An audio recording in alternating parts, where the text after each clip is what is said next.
also has back conclusions within it, some of which apply to monitoring. As I said earlier, we have published our technical guidance, and that's available on gov.uk. Last year we commissioned a report on what BAT for monitoring looked like. AECOM did that work for us, and the work that they did is very useful. We're not considering that that represents BAT. We have made it publicly available, not as a BAT document, but it helps to steer people along the lines of how our thinking is evolving.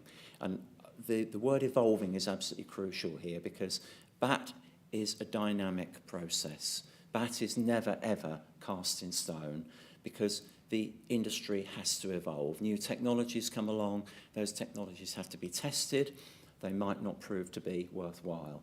But as we've seen from some of the presentations here today, some of those technologies are potentially amazing, and they will take the industry forward.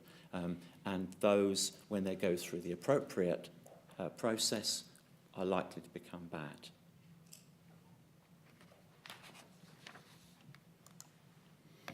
So, operator self-monitoring, good or bad?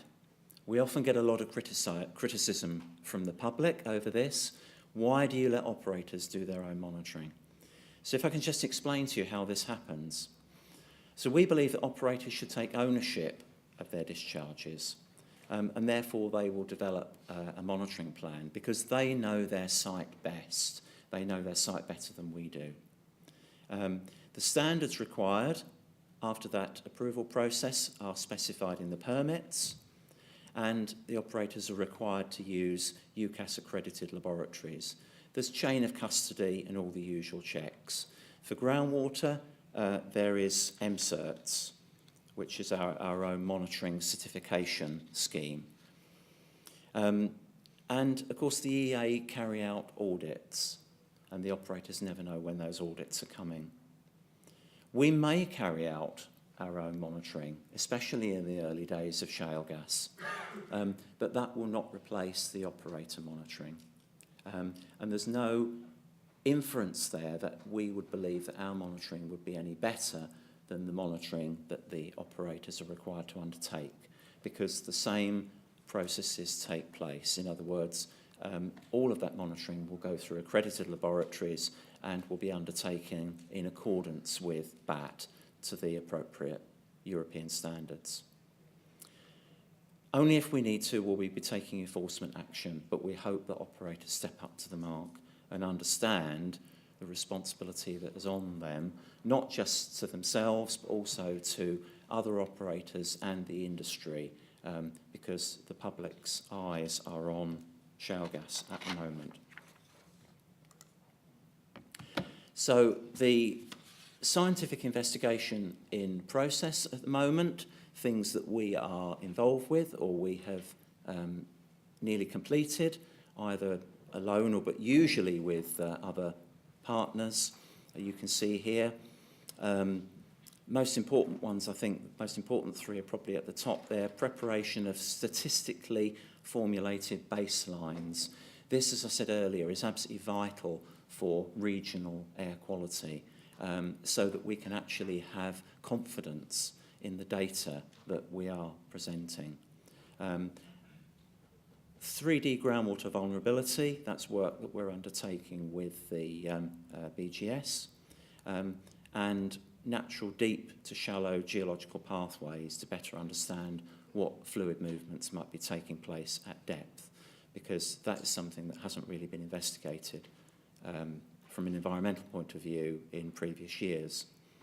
The other items on there, many of you will have seen me put up on presentations before, but these are various studies and investigations that we need in order to better understand the industry and make sure that the monitoring that we require is proportionate and fair. So just a few things as a wish list here. We still need to do a lot more work on the application of statistical analysis techniques. We know that these are known and available. It's just getting it out there, making sure that we don't just get ad hoc data coming in, but we really understand the fluctuations in those data. The cumulative regional impact assessment for air quality. Remember, I said we're already doing some cumulative work with the BGS on groundwater, but we need to really understand the cumulative impact on air quality, especially in light of recent criticism that the UK has come in for. We also need to understand flare performance better, particularly with regard to the incineration products during flowback, and injection wells, risks and mitigations. At the moment, we are taking a precautionary approach with regards to possible re-injection for disposal of flowback fluids, and that we have no current intention to change. But our position is that at the moment it has not been demonstrated what outcome on that is bad. So we will be looking as the years go by and more data is obtained as to what best available technique for the treatment or disposal of those waters is. So that's a quick summary of the research and investigation that we would like to see going forward. So if I could just finish up by saying that I think because shale gas is relatively new in England, the guidelines and techniques for environmental monitoring are still evolving. We already have a good platform for environmental monitoring, but good research and investigation can improve this. We'd see this as leading to greater confidence in monitoring techniques, which in turn will lead to efficiencies and cost savings for both operators and regulators. And many of the researchers here today will directly or indirectly be contributing to the evolution of monitoring techniques for this industry in this country. So thank you very much indeed.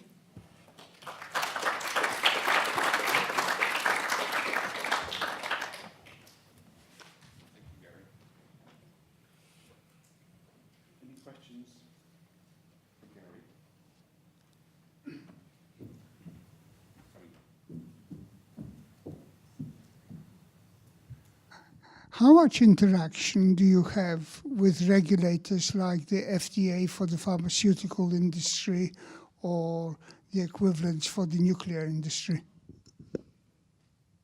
Did you mean specifically on the health side? No, I was thinking in terms of, ultimately the monitoring.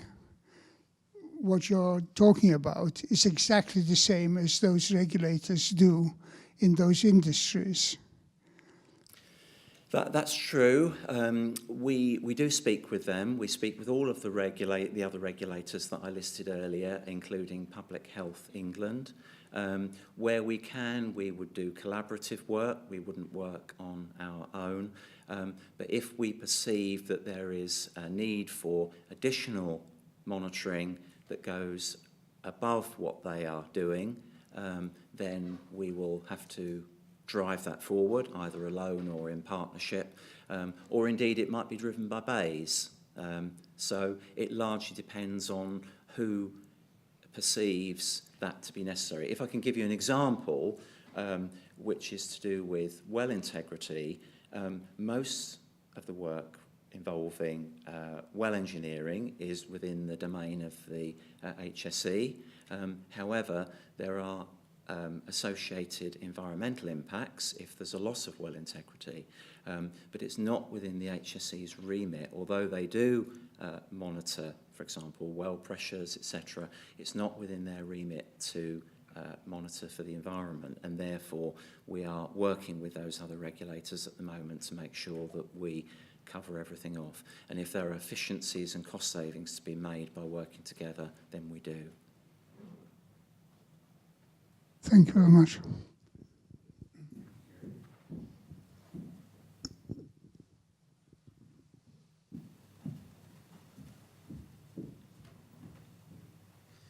Thank you, Gary. As always, very clear and comprehensive presentation.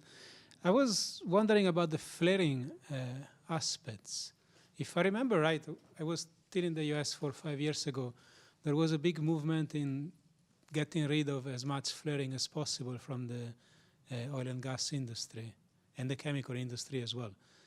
Is this a response to that activity? Is the UK trying to get rid completely of the of flares, or is it trying to make flaring as good as possible? I think, like with most things, Alberto, it's going to be a combination of those things.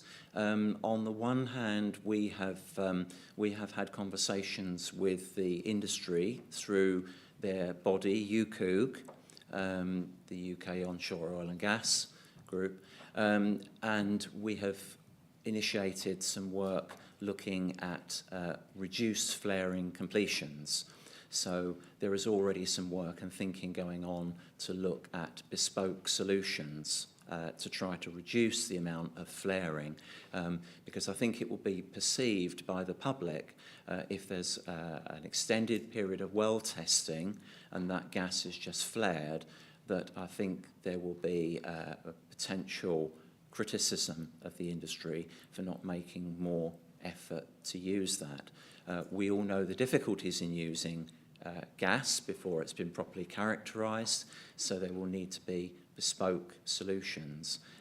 But we are talking to other partners involved in that, and even taken examples from Alberta, where they're looking at some bespoke solutions for reduced flaring. It is in its early days, but there's no reason why that couldn't evolve quite rapidly if the will was there to do it. I don't think it will completely eradicate the need for flaring. I think that would be very wishful thinking. And so therefore, in tandem with that approach of looking and moving towards reduced flaring completions, I think that there has to be a driver for using the best flare technology which is appropriate for the site and the conditions. And that also means that you have to take into account the safety element on site and the potential need to quickly flare off a large quantity of gas in order to protect the workforce. So there has to be a combination of infrastructure that can cope with all of the requirements. But that's something that we're looking at the moment, and the whole process of gas management is something that we've done a headline study on it at the moment, and we are just kicking off on a piece of work that will actually look at that in great depth. So ask me the same question in a year's time and I may have more for you. I will. Thank you.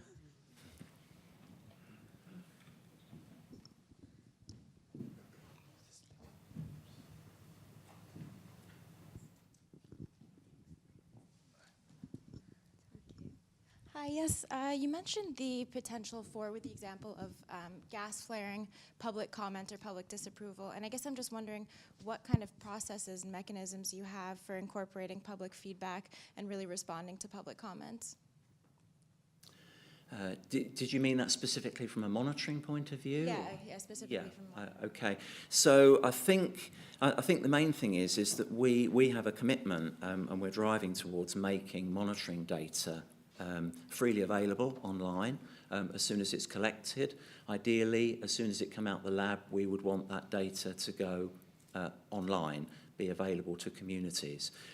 Because I genuinely think that degree of clarity and transparency is what the public demands. Also, if you think about it, that basically is the industry saying, we've got nothing to hide. And that's got to be a good thing for everybody. So I think that would be really the only thing that I would like to say from that point of view. Any engagement with the public about trying to justify the period of flaring or why it's being flared rather than being used in some bespoke solution, I think there needs to be quite a strong input from the operators to justify what they're doing and why they might not have looked for some alternative solution that could benefit the community in some way rather than flaring it.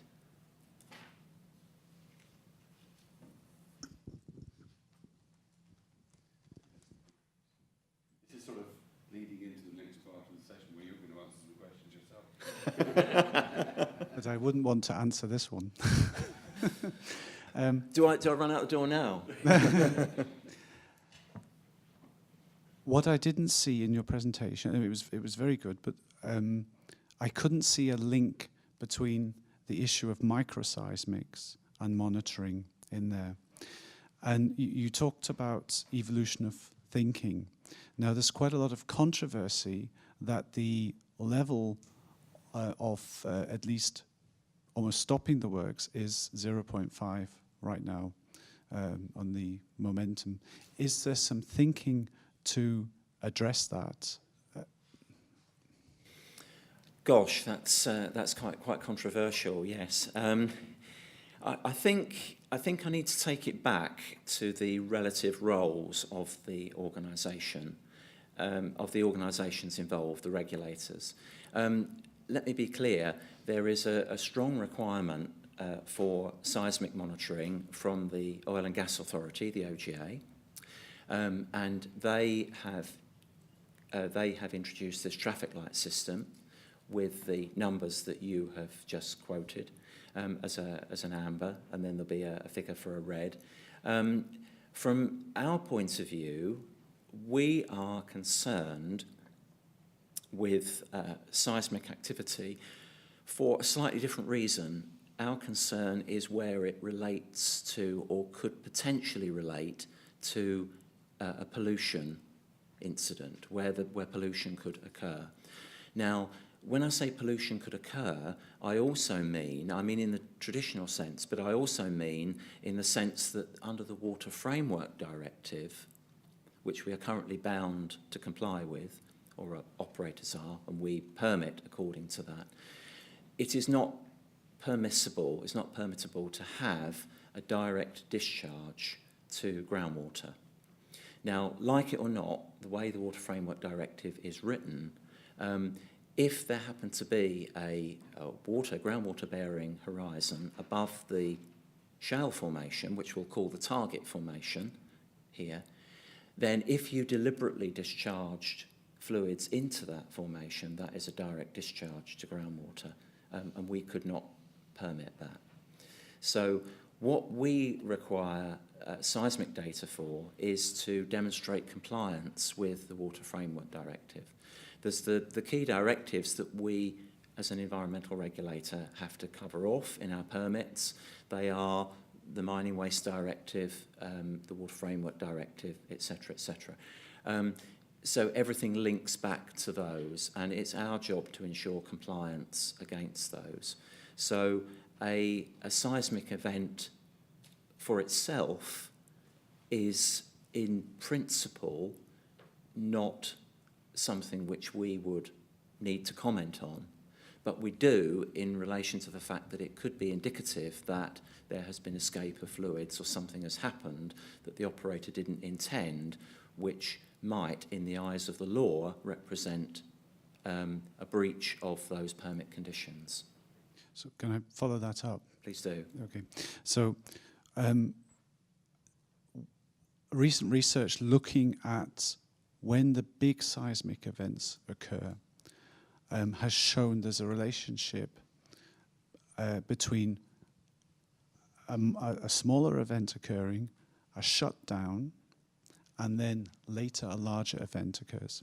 And we've got modelling work to show there's a direct relationship between causing that shutdown and then a redistribution in the stress field, because actually by stopping pumping you're giving a very sharp signal into the system rather than having a slow shutdown. There's a clear relationship there. But if the microseismic is being used to say there's a potential release to groundwater, that's taking away the possibility of ameliorating the stress buildup in a different way. Would you like to comment on that? Not really, I don't think, because I think it's getting into very technical area. I'm personally not a seismologist. I understand the geomechanics of what you're talking about, but I would have to refer that question to a colleague of mine Simon Dawson, who is our seismologist. I take your point. I think there's a lot of interesting papers out there. There's a lot of research been done to demonstrate the different effects on causing seismic events from both hydraulic fracturing, i.e. well stimulation, re-injection for disposal into crystalline basement, and as you've just said, having sudden alterations in pumping, pressure, and the stress field. I fully accept that, and I think that what we have to do as a regulator is we have to request the data. I think the data are the really important thing, and we have to rely on the expertise of the reservoir engineers in the operators, and to make sure that we continually observe and learn from what is actually going on. I take your point. I think that what you've just outlined is a risk, and we will be keeping a very close eye on that. And we will be available, we will have somebody available 24/7 when hydraulic fracturing is taking place. We will not be available just 9 till 5.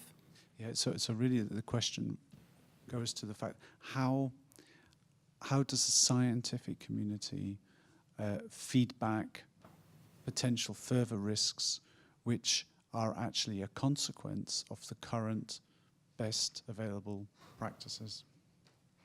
Well, like I said, best available technique is a dynamic process. For activities to become best available technique, and we don't have BAT set out for everything for this industry yet.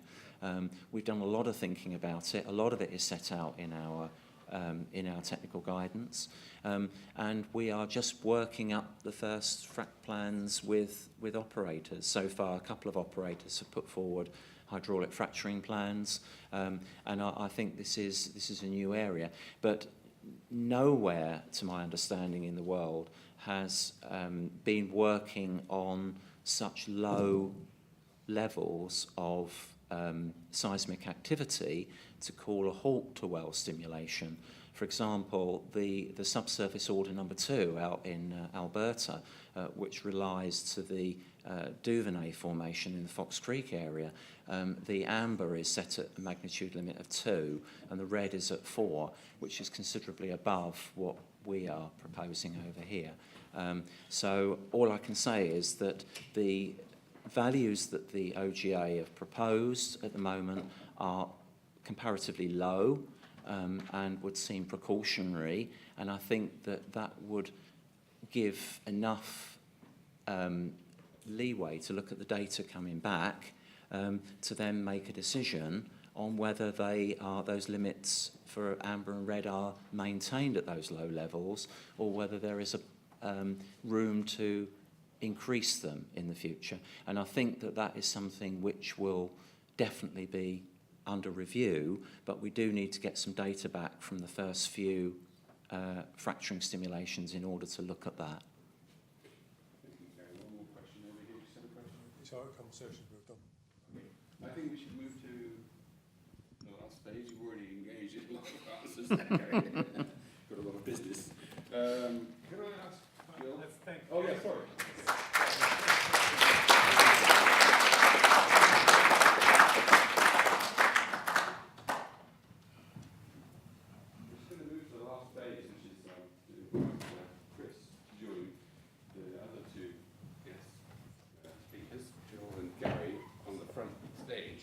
Just for to answer questions which might be developed by this audience spontaneously. If there are questions that you didn't get around to asking this morning, you can ask of our expert panel here, who represent a wide cross-section of the industry and research, in fact, and environment agency. So here we go.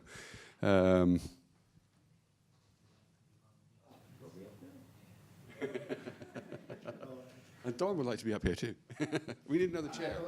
Alberto, I don't see a chair. There must be. Yeah, we've got one. There's one at the back. Thanks, Don. If Greatly If it appreciated. helps, I have something to add to that last chain of conversation while he's getting organized. What we did in the US around seismic monitoring is it's not really, it doesn't make a lot of sense for companies to set up arrays. And the US Geological Survey does the national arrays, and in some states we were finding that wasn't enough. So if you look at Texas as an example, that they went through a University of Texas in Austin, and they created a group called CISR, the Center for Integrated Seismicity Research. I mentioned it earlier today.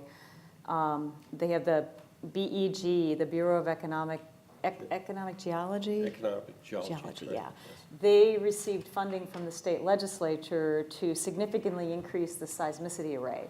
And the data's coming in, it goes live sometime this month. It was supposed to be a couple weeks ago, but I think the flooding slowed everybody down on reviewing the data.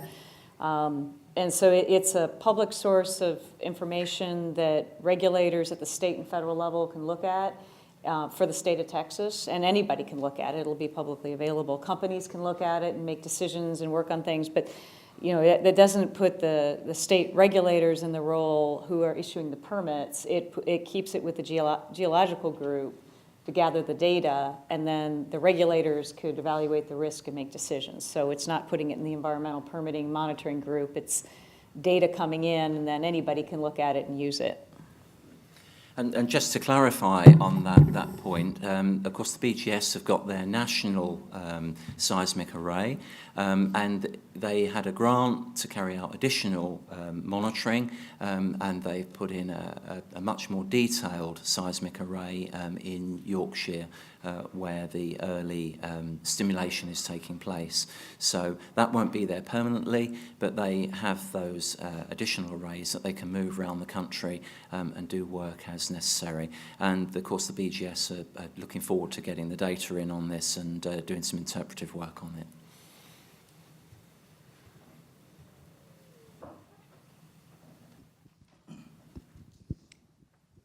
Can I sit down? Okay. Good afternoon. Sorry, I need to calm down. We've all been there. Okay, so I think it's safe to say one of the biggest problems in the energy industry is trying to match supply to ever-increasing demand. And I'm reading about this new concept called smart grid, where essentially they're trying to use something similar to the intelligence used to manage telephone networks, whereby we try to match demand with our current supply. That's like trying to get consumers to use at a certain time and similar things like that. In your expert opinion, is this feasible and is this the future? Thank you. I know smart grid from Colorado. So I'm not. It's not our company's business. It's our company's client's business. We provide natural gas, and Xcel Energy is one of the utilities that first tried out smart grid. They had a pilot project in Boulder, Colorado. It started about 5 years ago. And basically people agreed that they could put monitors inside their homes and kind of control the energy use in a way. So if you agreed to be on a low energy cost, then in the middle of the day they may turn your air conditioning warmer or turn it off, you know, to basically control the demand and supply a little bit more. It also, I think, is intended to include demand-side management. So it's both demand-side and distributed generation, which means your home may become part of the power source. If you have solar panels on your house, distributed generation means you put the power source in distributed areas instead of one single power plant. I think in some areas this makes a lot of sense. In other areas, it's been a struggle. I do think the smart grid, parts of the smart grid are very innovative. It's being piloted in a number of different ways. It's a broad topic. It's not one strategy, right? But it is how you described it. It's a way to manage supply and demand. I think parts of it are going to grab on, and in certain places, countries, and areas that don't have a single power plant, I think those areas are probably going to see a lot more benefit out of a smart grid concept, especially with distributed generation added to it. But it probably is the way. Some of it will be the wave of the future. You probably need a utility person on here, though, to really get into that discussion, unless someone else has dabbled in it. No, I think there's a key issue which you raised was distributed generation. And I think you have to see shale gas as an intermediate, low-carbon, high-density energy source to facilitate movement to longer-term, much lower carbon society.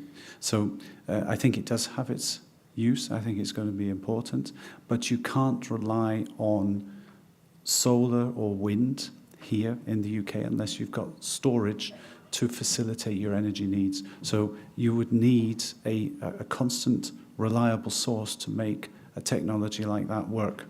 And so that's where I think that shale gas becomes really important. You mentioned the word demand and generation and things like that. So without wanting to change the conversation, there's also another aspect to this demand, and that is as the industry starts to grow, there's going to be a demand for a whole series of trade sets for people to be trained in. And we're not talking necessarily science trade, we're talking supply line trades, we're talking industries, which in the UK we don't really have there right now. So when you mentioned the word demand, I immediately thought there's a demand also in terms of personnel to get things working. Jill, Chris, thank you. If I could just amplify, if I may, a few things on supply and demand. Now, in context, I'm not an economics major.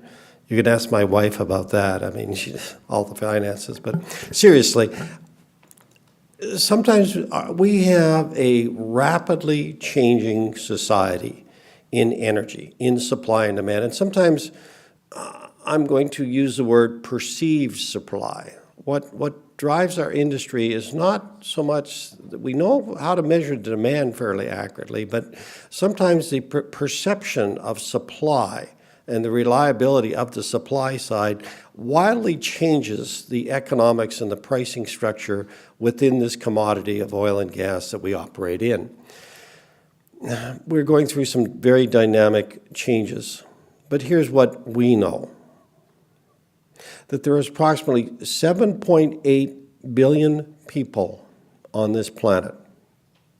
Approximately 1.2 billion people do not have electricity or clean water in their homes. And they want it, as we all do. Energy, clean, reliable energy supplies those products.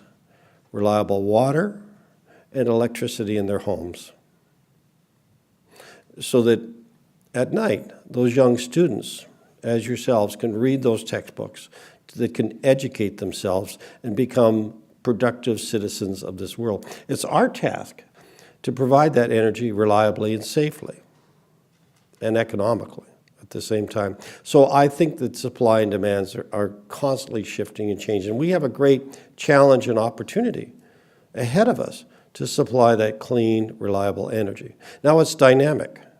We're all aware of our changing energy needs here in developed countries. We've all heard of General Motors, a firm commitment, a classic car manufacturer changing to electric cars. Now, when that will happen, I don't know, but that is on their radar screen to change from internal combustion to electric cars, as many other manufacturers, and that have changed that dynamics of our use of fossil fuels. But here's what I do know. 40 years ago, 85% of our energy demands on this planet were provided by fossil fuels, oil, natural gas, and coal. Today, 80% plus is provided by those three elements. And as Chris has stated, we would like to go to alternate forms, but for the foreseeable future, we see 80% or more supplied by fossil fuels. We just cannot have the supply of alternate energy sources in the areas and regions that the demand is growing rapidly.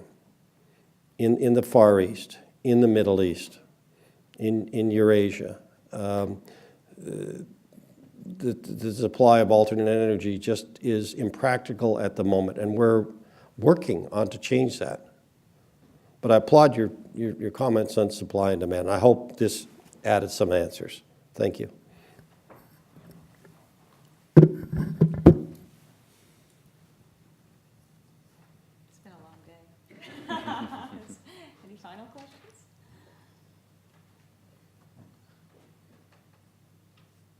I think we burned them up. Yeah, just one more. Also, it goes back to, I think, on the first page of your slide. Sorry, I'll speak here. On the first page of your slide, it mentions that you're into unconventional. Could you just say what's called again? Yes, unconventional reservoirs. Is shale gas the only type? And if there are others, which other one is showing potential right now? That is a wonderful question, because we hear, if I may, that word unconventional reservoir all the time. What is an unconventional reservoir? Some people would say an unconventional reservoir is a low permeability reservoir, exhibits low permeability. And of course, my question is, how low? A millidarcy, a microdarcy, a nanodarcy? You ask 3 different people, you get 4 different answers. I mean, it depends on scale. Another answer I typically hear is, well, an unconventional reservoir is a reservoir that you have to hydraulically stimulate, that you have to frack to produce. Well, you know, I'm working for a major hydraulic stimulation company. I think that's a very self-serving definition. You know, frack them all, they're all unconventional. It's not very scientific. Neither is the first one. Let's describe a conventional reservoir. Hydrodynamics, buoyancy, and density contrast control the hydrocarbon accumulations. In an unconventional reservoir, hydrodynamics, density contrast, and buoyancy no longer control the accumulation and distribution of hydrocarbons in the subsurface. That and that alone is an unconventional reservoir. This, excuse me, I won't drink it. This is a conventional reservoir. We have gas, the lighter fluid at the top. We have water, the denser fluid, at the base. Now, if I were to turn this glass over, and we'd have a HSC incident, Jill, would we? Well, if it was coffee in Colorado, we would. Thank you. But if I were to turn this glass over, and now heavier liquid, the water, would remain at essentially what is now the bottom of the glass and not spill to the floor, some people would call that interesting. Others, amazing. Some would even call it magic. I would call that an unconventional reservoir, because what we find in unconventional reservoirs is the gas is now structurally and stratigraphically down dip. The lighter hydrocarbons, the oil is in the middle and the water is up dip. It's magic. It's unconventional. And our integrated analysis and subsurface understanding of the new hydrodynamics and what controls the accumulation and distribution of these hydrocarbons in the unconventionals helps us to explore for them, find them, and produce them safely. That is my definition of an unconventional reservoir, and I learned that 40 years ago when we discovered one of the first unconventional reservoirs in the Deep Basin in Western Canada. 12 trillion cubic feet of gas trapped below water. Elmworth. Thank you.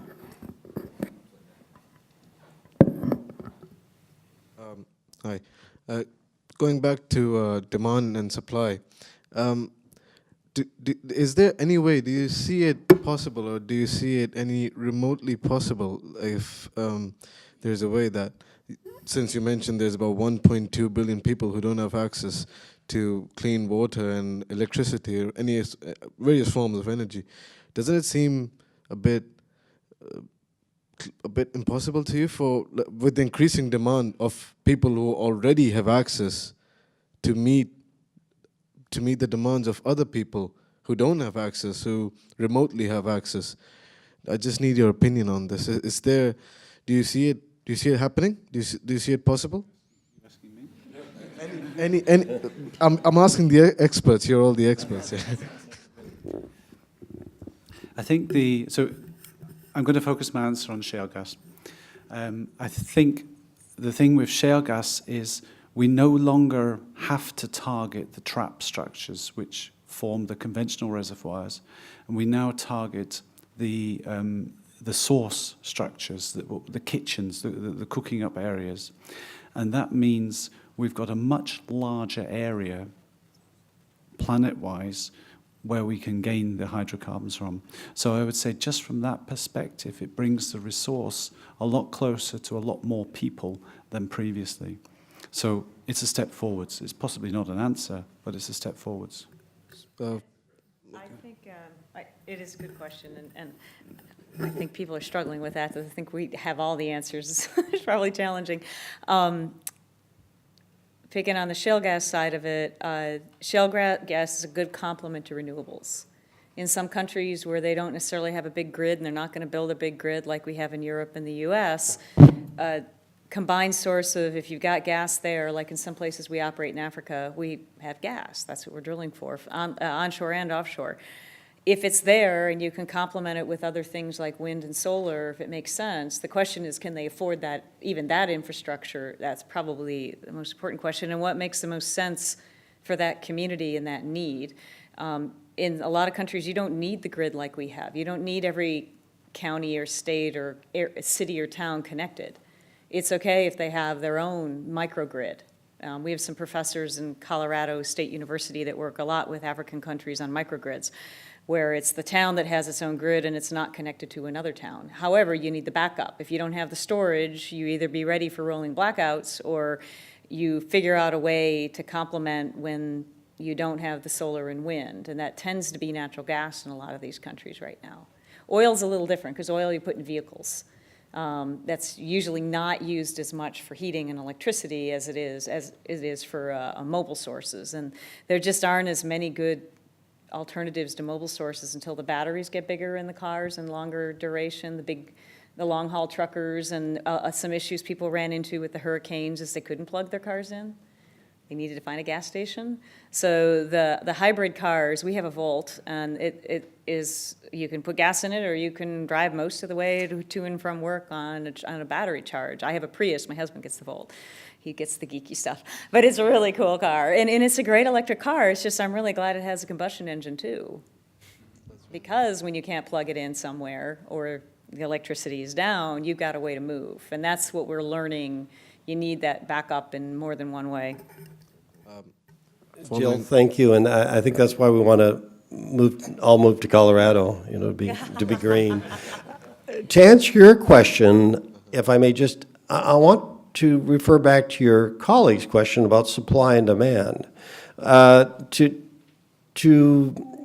give clean, reliable, and safe energy to the people on this planet with increasing demand, how do we do that? I think if I can paraphrase your question, one of the things we can work on that demand side.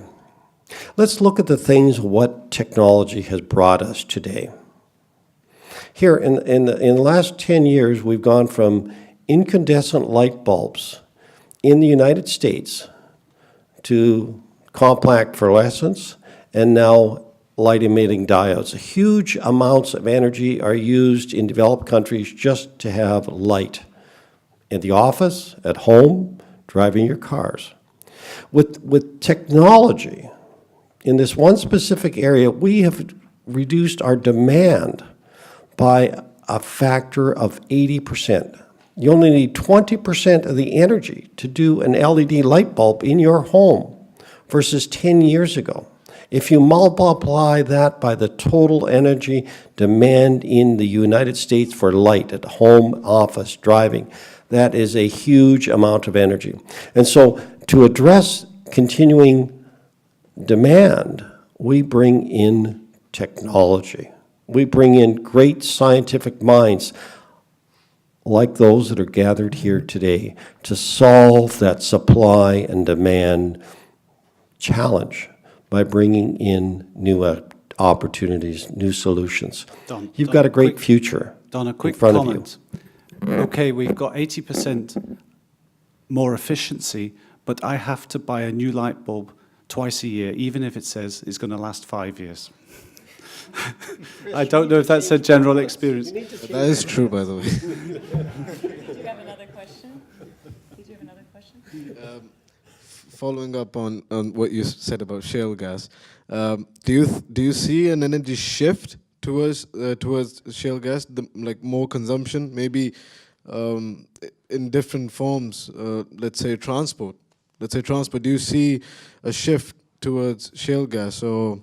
For LNG, liquid natural gas? Yeah, like LNG. Yeah, exactly. We're banking on liquid natural gas. Yeah, we have, Anadarko has an operation in Mozambique. It's an offshore operation, and we're currently building an LNG plant onshore.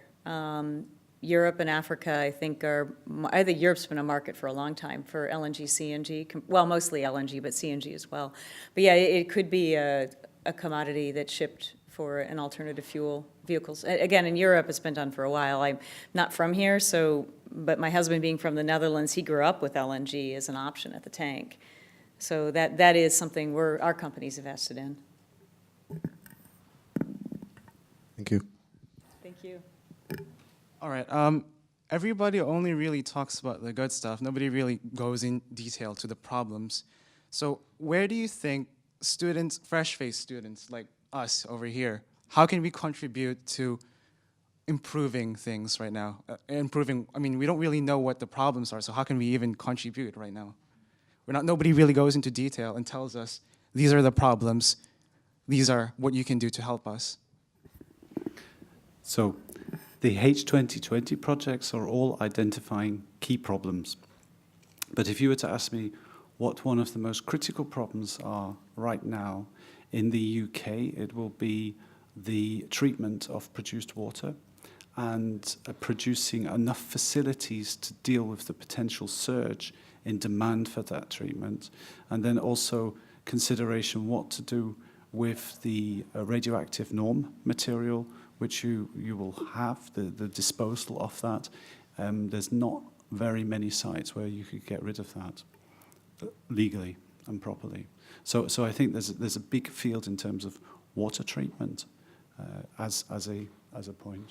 I don't know if you want to. I'd agree with those comments. The only thing I'd say is that one of the big issues of it is indeed potentially the transport costs and issues of that extra travel, that extra vehicle movements on the road.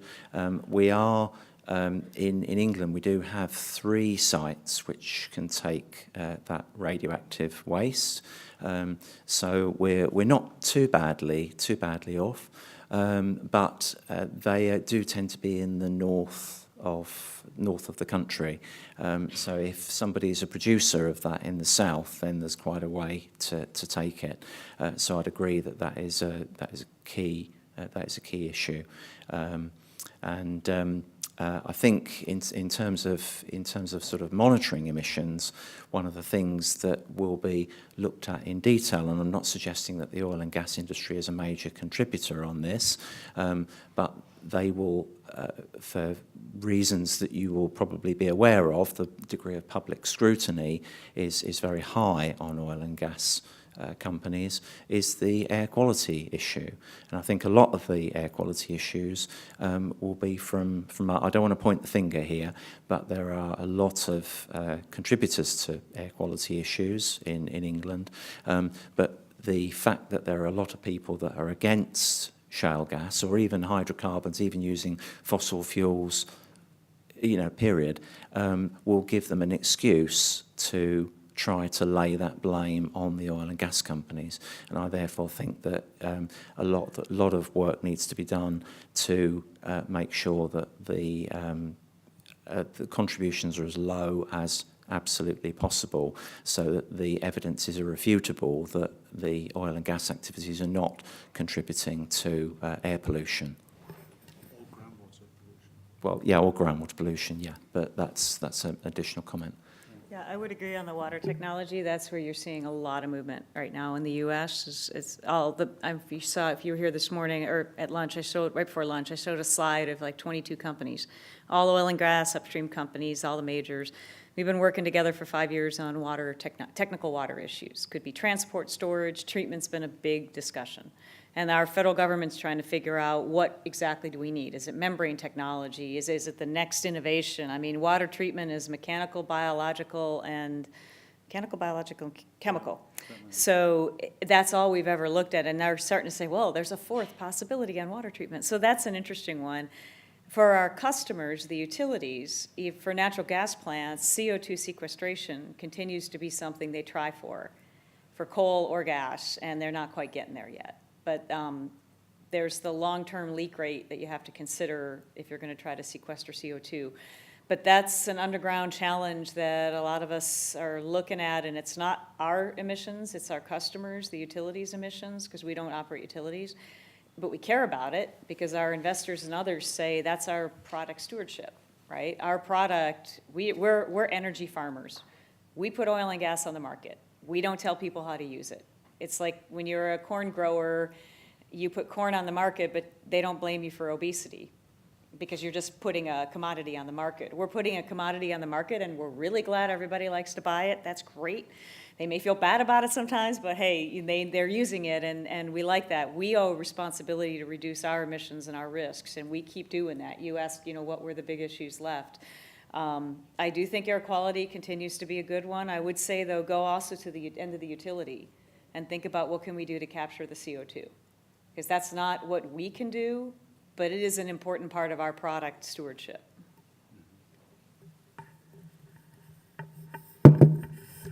Thank you. That's a good question, thank you.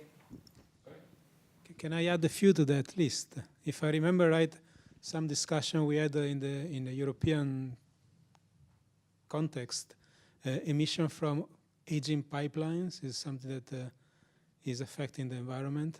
We don't know where those emissions are, where the pipelines are leaking, and might need something to fix. Wells that are no longer in use, can we make sure they're not emitting to the environment? And this morning, I like chemistry, right? Well, kind of. Physical chemistry, let's say. This morning, Gilles pointed out of coming up with new chemicals to prevent corrosion and other phenomena that happen when oil and gas is being produced. So small little increments in each one of these technologies can have a very large impact on the overall environmental impact. And technologies to help us evaluate water quality, water contaminants. That's a gap right now. We got a lot of chemicals and things out there that we don't necessarily always have good ways to test for them in the water.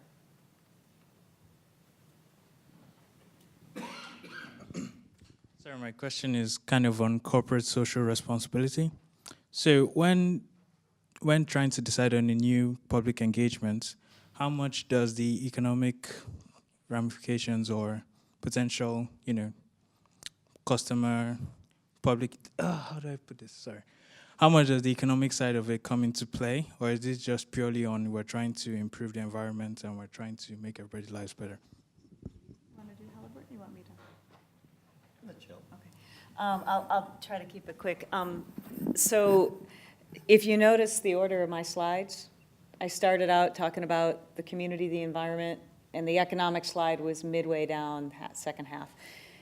It depends on your audience. For most of the people that we meet with, they're interested in the economics, but they really want to know that we're not hurting them while bringing their communities money. So the economics are real, and of course certain people think they're more important than others. But when we're meeting with community members, I don't lead with the economics. I don't think that sounds as sincere as, hey, we're here to work in your neighborhood, in your backyard, in your area. This is what we're doing to try to minimize our impacts. We are not perfect. We will make mistakes. Issues will happen, and it's how we respond to them and whether we take ownership of them and we clean things up and we work with the communities and they help us get better because they give us input about what they don't like. They don't like the lights, the noise. They don't like knowing there's a lot of trucks on the road or having a lot of trucks on the road. So we are adapting our operations to meet the community's needs, but every community is a little different. You go some places, I go to dinner at a restaurant in a certain state in the middle, it's a more rural area. The waitress goes, "Oh, you're with Anadarko. Thanks for operating here. Are you guys up to 3 rigs out there yet?" I'm like, "How do you know our rig count?" They know our rig count. And I said, "No, we're still at 2. Why do you ask?" She goes, "Well, when you get to 3, my husband goes to work." So but I'm not playing lightly with that, and I'm not saying we have the right to operate differently in that community than another. But the order in which we talk about things and the importance of the economics really depends on the community.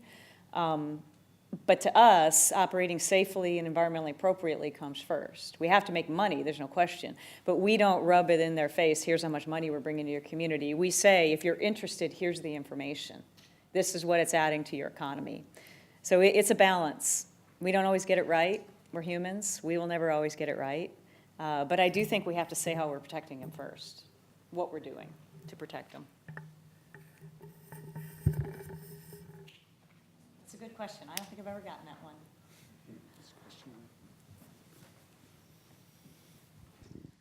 Have you seen a movement towards using enhanced recovery techniques in the shale gas industry yet? Enhanced recovery, EOR?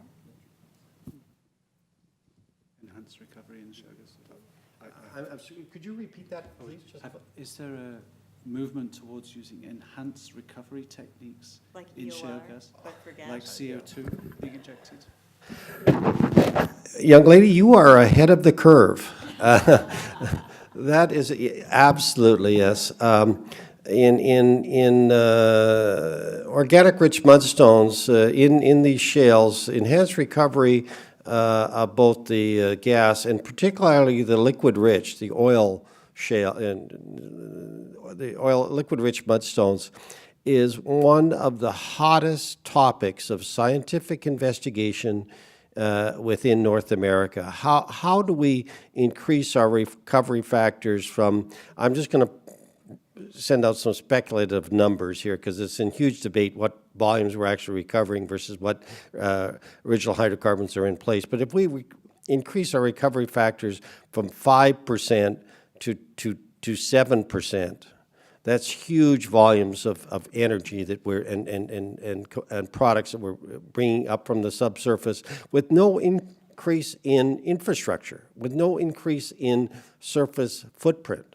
So enhanced recovery and tertiary recovery operations are under a major scientific investigation by many E&P service companies and academic institutions within North America. So absolutely right. I'm glad you brought that up. Thank you.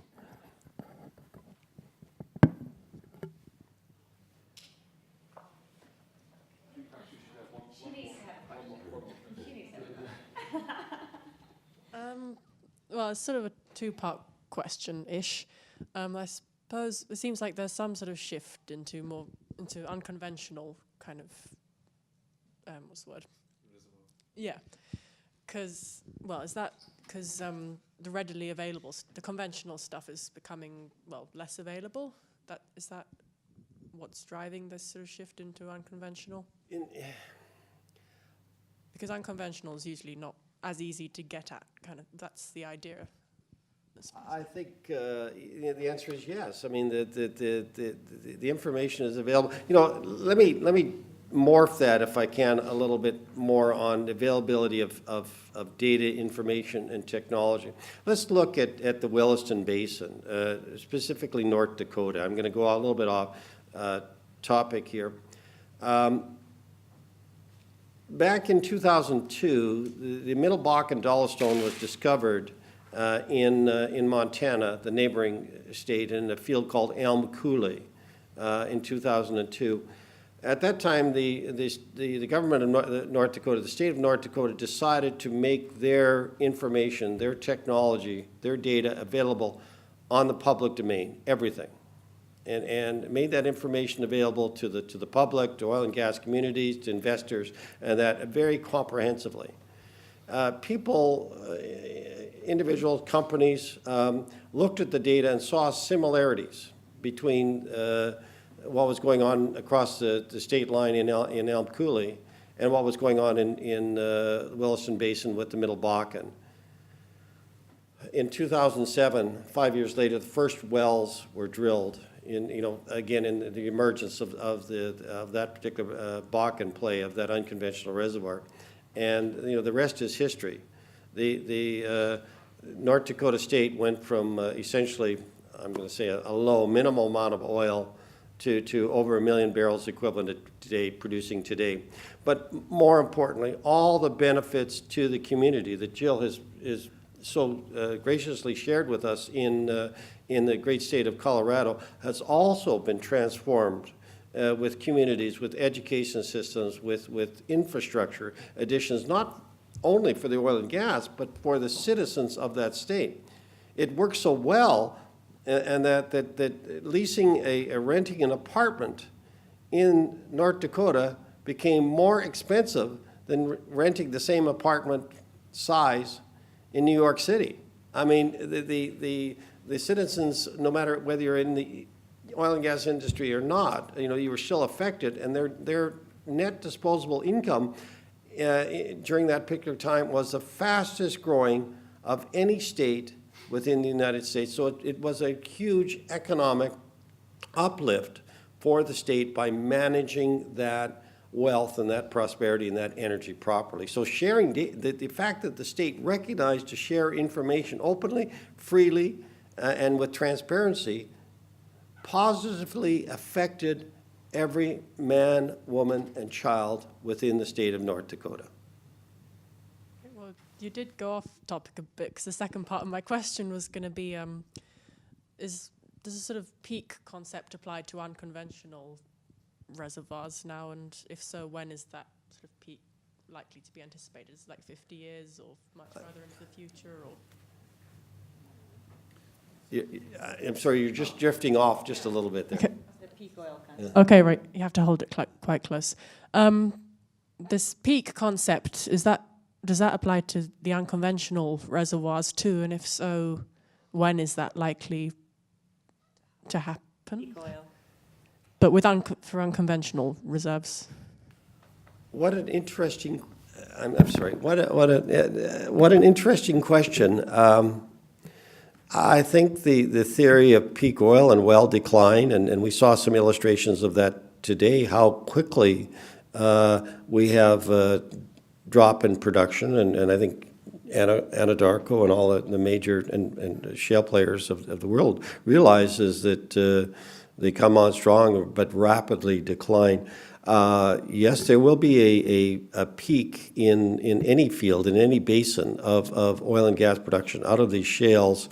But I also believe we've just begun our unconventional reservoir shale operations. The vast majority of hydrocarbons that are being produced out of these organic rich mudstones is happening in the United States. And we have just begun exploring, developing, and safely producing these in the rest of the world, based on, and this is large part on economics, on infrastructure, in equipment and technology and need. For example, recently, Saudi Arabia, the Kingdom of Saudi Arabia, has embarked on an unconventional gas shale project. Here's an oil-rich nation looking at shale plays, because they see it fitting a need for their own internal energy management and infrastructure. So I think it may peak in North America, but we are just in the very infancy worldwide. And so we see tremendous growth in that. I'm not a supply expert. I have heard 100 years. But I'm not a supply expert, so it's what I read in the public documents. Sorry, to address your question, the model that Hubbard came up with, it was an isolationist model. The only competition it had was from coal. Shale gas has got a whole raft of competing technologies to provide energy.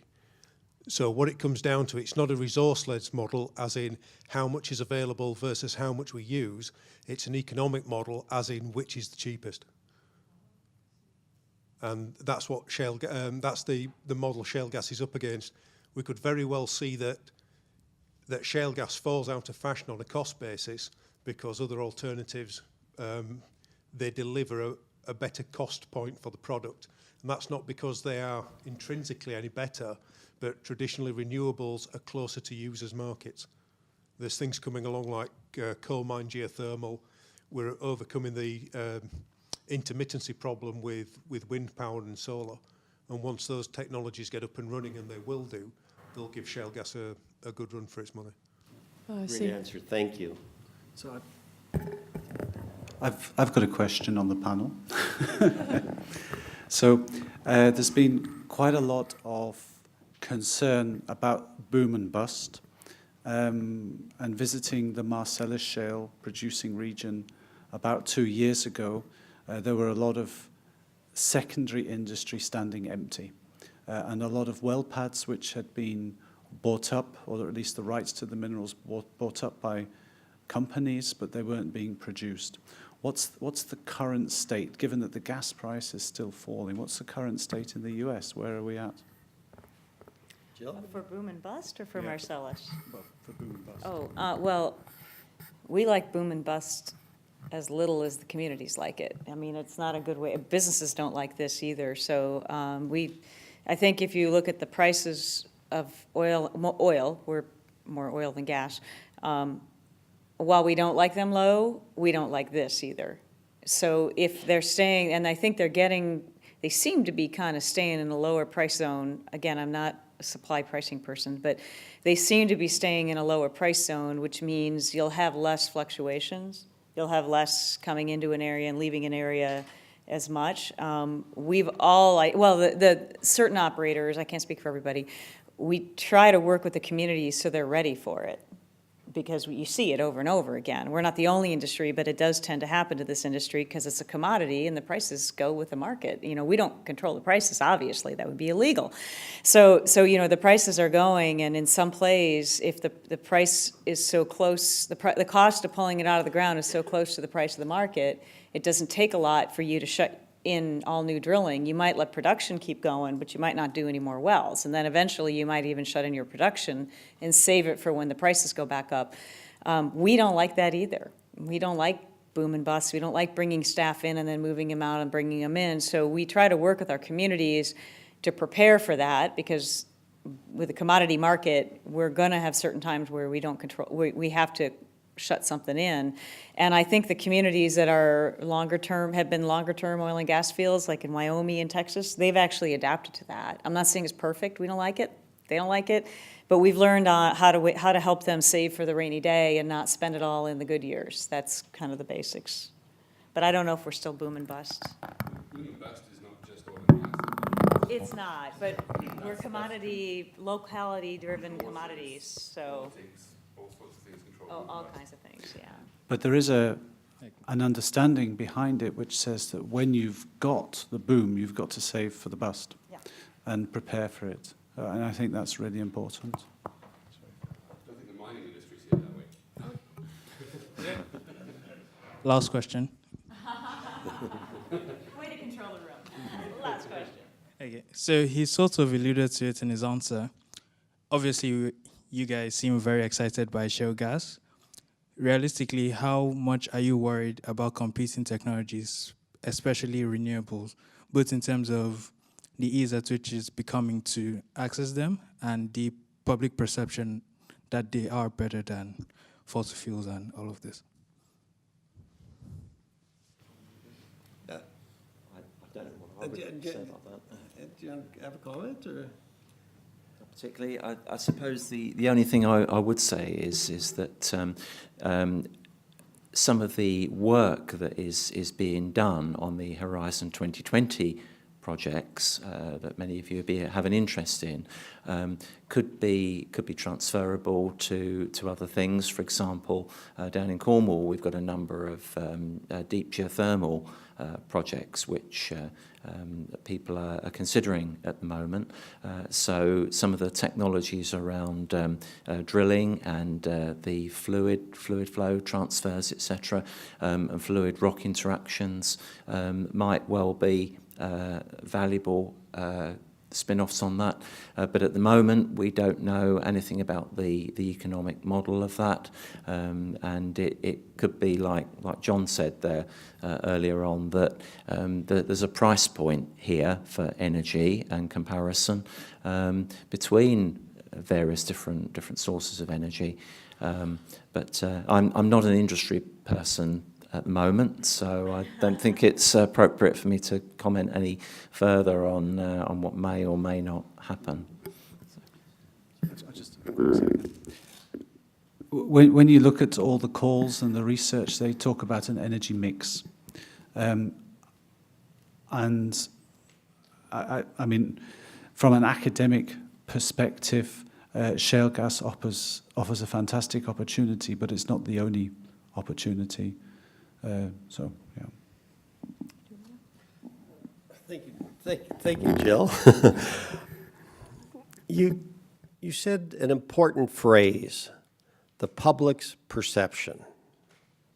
You know, I'm often reminded that in our minds as human beings, perception becomes fact very, very easily. And so that incorrect perceptions become fact. And I think we need to do work constantly.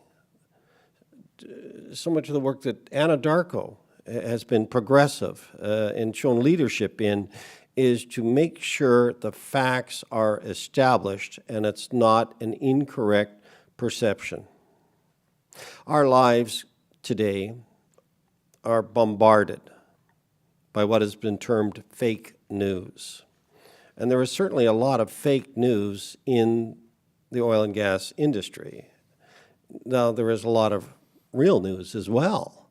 And our ability to separate those two and deal with factual information about delivering energy, our product, and that to the citizens of this planet, not only in this country, but every country that has those energy requirements safely, reliably, efficiently, and also integrating alternate energy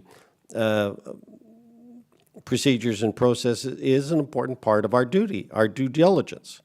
But we must have a process of educating not only ourselves, but the people that we're dealing with, state, local governments, partners, special interest groups, and ourselves on what our real impact to this planet, to this environment is, and see if we can possibly get away from misconceptions of what we're really, really doing.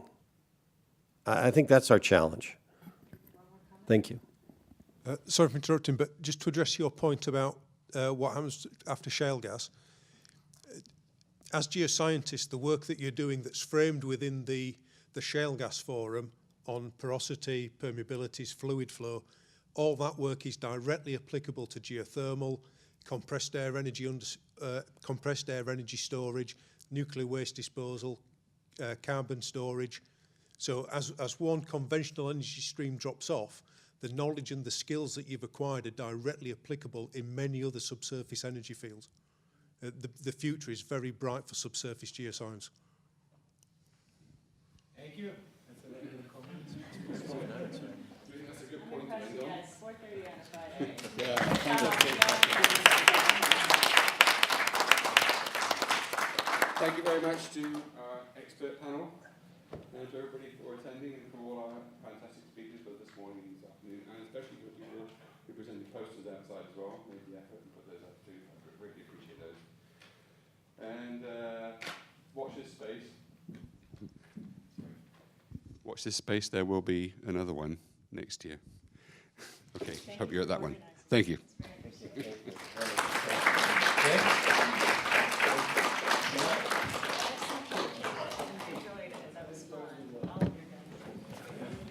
That worked really well, the panel. Four was probably better than